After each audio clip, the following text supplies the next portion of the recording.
Hello friends, D लाल art classes में आपका स्वागत है। आज हम एक शॉर्ट वीडियो जिसमें साइंस के काफ़ी इम्पोर्टेंट महत्वपूर्ण प्रश्न आपके सामने लेकर आए हैं। ये वॉल्यूम 8 है। इसमें साइंस के जो जीएस के प्रश्न आते हैं वो सारे महत्वपूर्ण प्रश्न आपको हम देंगे, जो हर एग्ज़ाम में आपको ये प्रश्न मिलेंगे यहाँ से। आइए देखते हैं। सूर्य पर ऊर्जा का निर्माण होता है, यानी सूर्य में ऊर्जा का निर्माण कैसे होता है? नाभिकीय संलयन के द्वारा होता है। नाभिकीय संलयन, दो प्रक्रियाएं होती हैं। एक क्या होती हैं? एक नाभिकीय संलयन, एक नाभिकीय विखंडन। तो नाभिकीय संलयन में जो हाइड्रोजन है वो दो हाइड्रोजन के अणु मिलकर एक हीलियम का निर्माण करते हैं, तो उसे नाभिकीय संलयन कहते हैं। तो ये प्रक्रिया सूर्य में होती है। इस प्रक्रिया में बहुत अधिक ताप की आवश्यकता होती है। सूर्य के अंदर खुद ही इतना तापमान है, और इस प्रक्रिया में जो ऊर्जा उत्पन्न होती है ऊष्मा और प्रकाश के रूप में वो पृथ्वी पर आती है, जिसे हम प्राप्त करते हैं। 1938 ईस्वी में अमेरिकी वैज्ञानिक एच.ए. बेथे ने खोजा था कि सूर्य तथा अन्य तारों में उनकी ऊर्जा का स्रोत नाभिकीय संलयन है। वहाँ हाइड्रोजन हीलियम में बदल रहा है, जिससे ऊर्जा निकलती है। वही है। अगला है, कृत्रिम उपग्रह में विद्युत ऊर्जा का स्रोत क्या होता है? सौर सेलें होती हैं, लगी होती हैं उपग्रह में, और वो क्या करती हैं? सौर सेलें सौर ऊर्जा को विद्युत ऊर्जा में बदल देती हैं। वही विद्युत ऊर्जा उपग्रह के काम आती है। ये सौर सेल किसके बने होते हैं? सिलिकॉन के बने होते हैं। तो यहाँ से प्रश्न पूछेगा, सौर सेल किसके बनाते हैं? सिलिकॉन के। सौर सेल उपग्रह में विद्युत ऊर्जा का स्रोत क्या है? सौर सेल होते हैं। सौर सेल सौर ऊर्जा को किस में बदलते हैं? विद्युत ऊर्जा में बदलते हैं। ये इस तरह के प्रश्न बन सकते हैं आपसे। अगला है, कोबाल्ट 60 आमतौर पर विकिरण चिकित्सा में प्रयुक्त होता है, क्योंकि यह उत्सर्जित करता है, क्या करता है? गामा रेज, गामा किरणें उत्सर्जित करता है। तो ये कैंसर चिकित्सा में कोबाल्ट 60 का प्रयोग किया जाता है। इस रेज से पता लगाया जाता है कि किस स्थान पर कैंसर है, और इस रेज के पड़ने से पता चल जाता है। तो इस तरह भी प्रश्न बन सकता है कि कैंसर का पता लगाने के लिए किसका प्रयोग किया जाता है? तो कोबाल्ट 60 का प्रयोग किया जाता है। अगला है, नाभिकीय रिएक्टर और परमाणु बम में क्या अंतर है? तो नाभिकीय रिएक्टर में श्रृंखला अभिक्रिया जो होती है वो नियंत्रित होती है। नियंत्रण के लिए कैडमियम की छड़ें या मंदक के रूप में क्या भारी जल का प्रयोग किया जाता है। इससे नियंत्रित अभिक्रिया होती है, जबकि परमाणु बम में अनियंत्रित होती है, इसीलिए बहुत बड़ा विनाश करती है। इसी विनाश को रोकने के लिए रिएक्टर श्रृंखला को नियंत्रित किया जाता है। अगला है, भारत में प्रचुर मात्रा में उपस्थित महत्वपूर्ण नाभिकीय ईंधन क्या है? ये थोरियम है।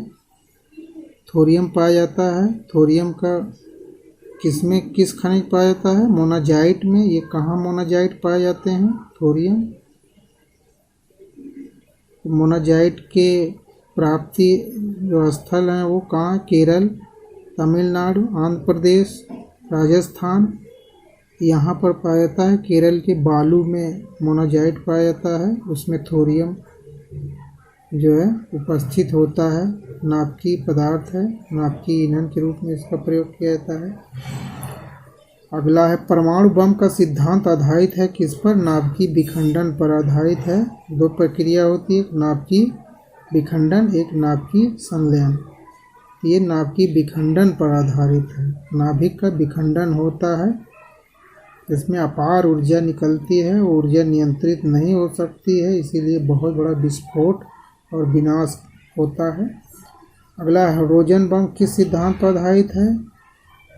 तो ये जो है नाभिकीय संलयन पर आधारित है।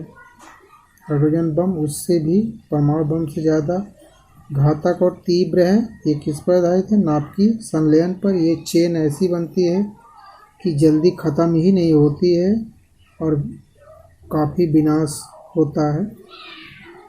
अगला है प्राकृतिक यूरेनियम, जिसमें रेडियोधर्मी या रेडियो एक्टिव इसी को कहते हैं। यूरेनियम 35 का आइसोटोप का घटक कृत्रिम रूप से बढ़ाया जाता है, उसे क्या कहते हैं?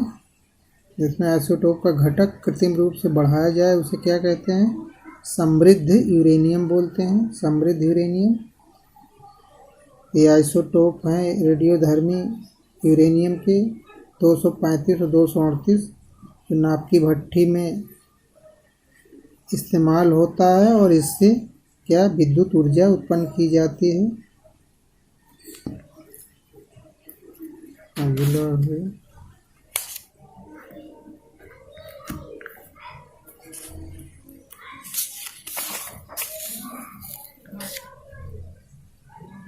अगला है रेडियोधर्मी पदार्थ उत्सर्जित करते हैं। क्या करते हैं? 3 किरणें उत्पन्न करते हैं, अल्फा, बीटा और गामा।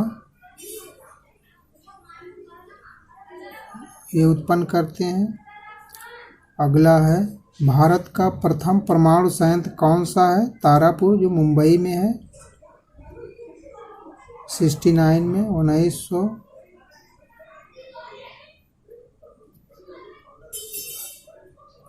इसमें स्थापित किया गया था। अगला इंदिरा गांधी आणविक अनुसंधान केंद्र कहाँ स्थित है? तमिलनाडु में है। कभी कभी ऐसे संस्थाओं का नाम पूछा जाता है। इंदिरा गांधी आणविक अनुसंधान केंद्र कहाँ? तमिलनाडु में है। इंद्रधनुष के रंगों का सही क्रम क्या है? तो ये क्रम भी पूछा जाता है। बैगनी, जामुनी, नीला, हरा, पीला, नारंगी, लाल। इसको कोड कैसे बनाएंगे? बैजनी, हा, पी, ना, ला। तो इस तरह बना सकते हैं। आसान याद करने का एक तरीका है। अंतरिक्ष यात्री को आकाश का रंग कैसा दिखाई देता है? काला दिखाई देता है। कैसा दिखाई देता है? काला दिखाई देता है। अगला है कार में पीछे के यातायात के दृश्य अवलोकन के लिए किस प्रकार के शीशे का प्रयोग होता है? उत्तल दर्पण का प्रयोग किया जाता है। ये बहुत इंपॉर्टेंट प्रश्न है, पूछे जाते हैं। उत्तल दर्पण द्वारा चित्र कैसा बनता है? आभासी, सीधा तथा वस्तु से छोटे बनते हैं। आभासी बनेगा, सीधा बनेगा और वस्तु से छोटे बनते हैं। इसका दृश्य क्षेत्र अधिक होता है, यानी कि काफ़ी क्षेत्र को ये कवर करके दिखाता है, जिससे यातायात देखकर चलने में सहायता मिलती है, इसीलिए इसका इस्तेमाल होता है। अगला है दाढ़ी बनाने के लिए काम में लेते हैं कौन सा दर्पण? अवतल दर्पण लेते हैं। अवतल दर्पण की क्या खासियत है? उभरा हुआ बीच का भाग होता है। अवतल दर्पण का भाग क्या होता है? बीच का उभरा होता है। इससे वो परावर्तक होने के कारण प्रतिबिंब दर्पण के सामने और बड़ा बनाता है। सामने बनाएगा और बड़ा बनाएगा। क्यों? कि वो परावर्तक होता है। तल उभरा होने का परावर्तक होता है। अगला है दूरदृष्टि दोष निवारण के लिए काम में लेते हैं उत्तल लेंस का प्रयोग करते हैं। दूरदृष्टि का मतलब है दूर की वस्तु दिखाई देना और निकट की वस्तु दिखाई न देना। जिस प्रकार का दोष होता है उसी प्रकार की वस्तु दिखाई देती है, लेकिन उसके उल्टा अर्थ में वो नहीं दिखाई देती। यानी दूरदृष्टि में दूर की वस्तु दिखाई देती है, नज़दीक की नहीं दिखाई देती। इस दोष को दूर करने के लिए उत्तल लेंस का प्रयोग किया जाता है। अब निकट दृष्टि दोष में कौन सा लेंस प्रयोग किया जाएगा? अवतल लेंस। ठीक उल्टा उसका। निकट दृष्टि दोष में निकट की वस्तु तो दिखाई देती है लेकिन दूर की वस्तु दिखाई नहीं देती है। ये दो प्रकार के लेंस हैं जो दूर दृष्टि से निकट दृष्टि दोष में इम्पॉर्टेंट हैं, इसे आप याद रखें। अगला है, किसी व्यक्ति को अपना पूरा प्रतिबिंब देखने के लिए एक समतल दर्पण की न्यूनतम ऊंचाई होनी चाहिए। कितनी होनी चाहिए? व्यक्ति की ऊंचाई की आधी। किसी व्यक्ति को अपना पूरा प्रतिबिंब देखना है तो कितना ऊंचा या लंबा दर्पण होना चाहिए? वो समतल दर्पण होता है तो उसकी ऊंचाई, हाइट की, व्यक्ति की हाइट की ऊंचाई जो भी है, हाइट है, उसका आधा होना चाहिए। अगला है, पढ़ने में काम आने वाले ग्लासेस किस प्रकार के लेंस के बनते हैं? ते उत्तल लेंस के बनते हैं। किस प्रकार के लेंस के बनते हैं? तो ये उत्तल लेंस के बनते हैं, पढ़ाई में काम आने वाले। अगला है, अस्पष्ट दृष्टि की न्यूनतम दूरी क्या होती है? 25 सेंटीमीटर होती है। ऐसी दूरी जहाँ से वस्तु को ठीक तरीके से देखा जा सके उसे अस्पष्ट दृष्टि की न्यूनतम दूरी कहते हैं। तो ये 25 सेंटीमीटर है। कोई वस्तु आँख के सामने 25 सेंटीमीटर दूरी पर रखने पर ही अस्पष्ट दिखाई देती है। इससे नज़दीक स्पष्ट नहीं दिखाई देती, नहीं दिखाई देगी, और इससे दूर चले जाएंगे तब भी। तो ये आइडियल मानक है 25 सेंटीमीटर। इससे नज़दीक जो है वो स्पष्ट दिखाई नहीं देगी। अगला है, धूप के चश्मे की पावर होती है क्या? 0 डायोप्टर होती है। डायोप्टर क्या है? इकाई है, यूनिट है। ये ग्लास की पावर की, जो चश्मे में पावर होती है, ग्लास की पावर की ये इकाई होती है डायोप्टर। तो 0 डायोप्टर का होता है।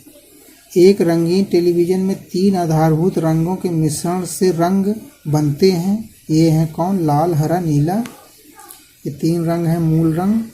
प्रकाश के 3 रंग हैं, 3 प्रकार के ये होते हैं। तो इन्हीं के विकिरण से अन्य रंग बनते हैं। ये 3 मूल रंग हैं। इन्हीं कैथोड की नलियाँ होती हैं टेलीविज़न में, उसमें भरे रहते हैं। इन्हीं से परावर्तित होकर रंग निकलता है और अन्य रंग इसी से बनते हैं। प्राथमिक रंग हैं, आधारभूत रंग हैं, मूल रंग इन्हें कहते हैं, मुख्य रंग। अगला है, किसी अपारदर्शी वस्तु का रंग उस रंग के कारण होता है जिसे वह परावर्तित करता है। कोई भी वस्तु है जो उसका अपना कोई रंग नहीं होता, वो रंगहीन है। उस पर पड़ने के बाद, सूर्य का प्रकाश पड़ने के बाद हमारी वहाँ से परावर्तित होने वाला जो भी रंग होता है वही हमारी आँख पर पड़ता है, तब उसका आभास होता है कि वस्तु किस रंग की है। मान लीजिए हरे रंग का परावर्तन हो करके हमारे आँख पड़ रहा है तो हरा दिखाई देगी, काले रंग का पड़ रहा है तो काला, नीला है तो नीला, इस तरह का होता है।